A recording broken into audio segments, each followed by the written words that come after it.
Dans le numéro 14, il est question de l'éthanoate de sodium. Donc la formule, c'est CH3CO2Na, CH3CO2Na.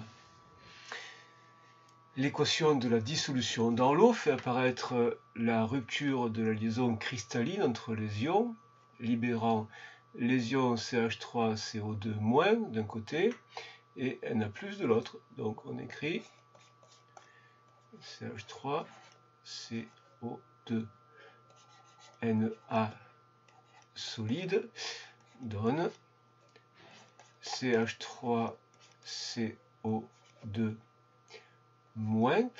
Les ions CH3CO2- sont déjà présents dans le solide naturellement, mais la convention est que on ne fait pas apparaître le signe dans la formule du solide. En revanche, là, on doit faire apparaître l'état de solvatation, l'état donc aqueux plus Na+ aqueux également. Alors lesquels sont lequel est une base selon la définition de Brønsted? Eh bien, pour être une base, quelle est la propriété? Quelle qualité doit-il avoir? Quelle propriété doit-il avoir? Si c'est une base, il doit être capable de recevoir H+, de former une liaison avec H+. Bon, évidemment, ce ne sera pas Na+, qui est déjà positif. Donc, c'est celui-là qui est base au sens de Brønsted, donc susceptible de recevoir H+. Alors, à quel couple? Bien, si on écrit la réaction, ou la demi-équation au cours de laquelle les ions CH3CO2- et les ions éthanoates forment une liaison avec H+ et reçoivent H+, on a donc CH3CO2- plus H+ donne CH3CO2H. Et donc, l'écriture conventionnelle du couple, c'est la forme acide à gauche, la forme basique à droite. Donc, puisque cette forme-là, c'est celle qui reçoit H+, donc cette forme-là, c'est la forme basique CH3CO2-. Et donc, la forme acide est celle-là, CH3CO2. H, ça c'est l'acide éthanoïque. Voilà pour le 14.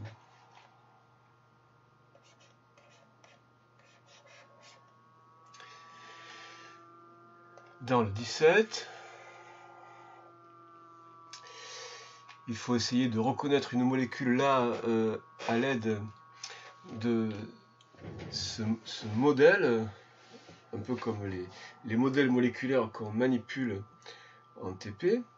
Alors, la formule brute. Donc, pour la formule brute,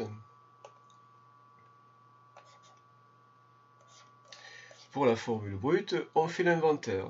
Donc, combien de carbone, combien d'azote. Donc ça, en noir, c'est le carbone, ça, c'est l'azote, et en blanc, c'est l'hydrogène. Donc, combien de carbone, combien d'azote, combien d'hydrogène. Donc, il y a 6 carbones, 6 atomes de carbone. L'azote, évidemment, c'est tout seul.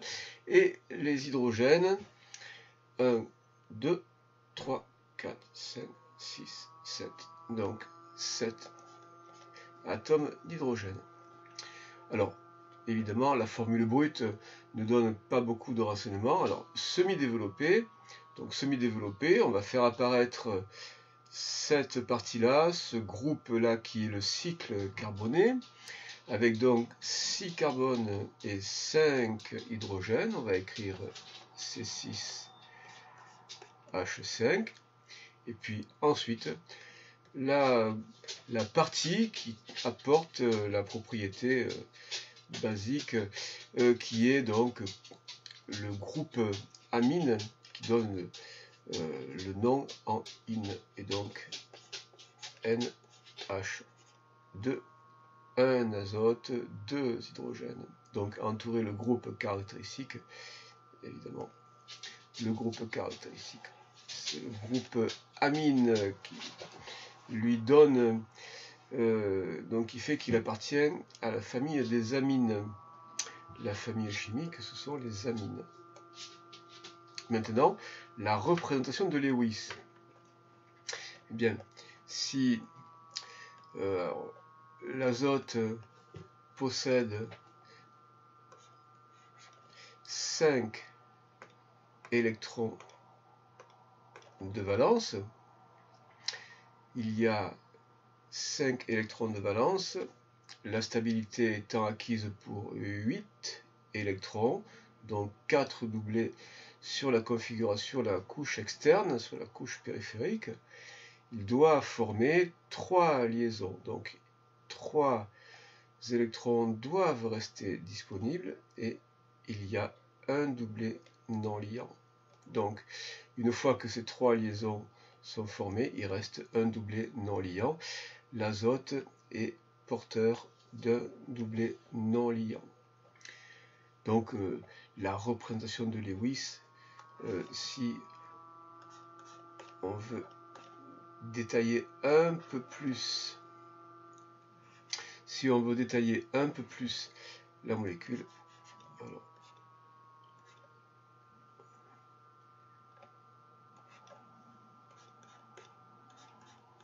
on représentera le groupe amine de façon développée pour voir ici le doublé non liant.